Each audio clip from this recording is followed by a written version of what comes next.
कंबर शहर जे नसीराबाद नाके भरिसां ईद जे ॾींहुं बिजलीअ जी 11,000 वोल्टेज जी तार किरण सबबि 15 वरियनि जो वहीद अली गोपांग, 45 वरियनि जो आज़ाद गोपांग सड़ी फौत थी वियल जे घरनि में ईद जे बदिरां रोज़ राड़ो पइजी वियो ऐं सोग छाइजी वियो। जॾहिं त करंट लॻण करे सड़ी फौत थी वियलनि जे वाक़िए जो केस फौती वहीद अलीअ जे भाउ साबिर गोपांग जी फरियाद ते सिटी थाणे ते सेबको जे इंचार्ज इल्ताफ़ हुसैन कहरी, एसडीओ नूर अहमद अब्बासी ऐं लाइन सुपरीडेंट लाल मोहम्मद राहू जो समेत 3 ॼणनि मथां दाख़िल कयो वियो। फरियाद में ॼाणायो वियो आहे त 11,000 वोल्टेज जूं तारूं कमज़ोर हुअण जे करे मथियनि सेबको ऑफिसरनि वटि कुझु ॾींहं अॻु शिकायत कई हुई।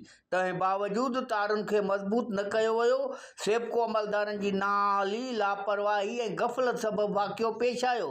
सेबको अमलदारनि मथां कलम 322 गफ़लत ऐं लापरवाही जो केस दाख़िल करायो वियो आहे। कैमरामैन आदिल अली खोसो सां गॾु मोहम्मद मिठल खोसो, कोशिश डिजिटल कंबर।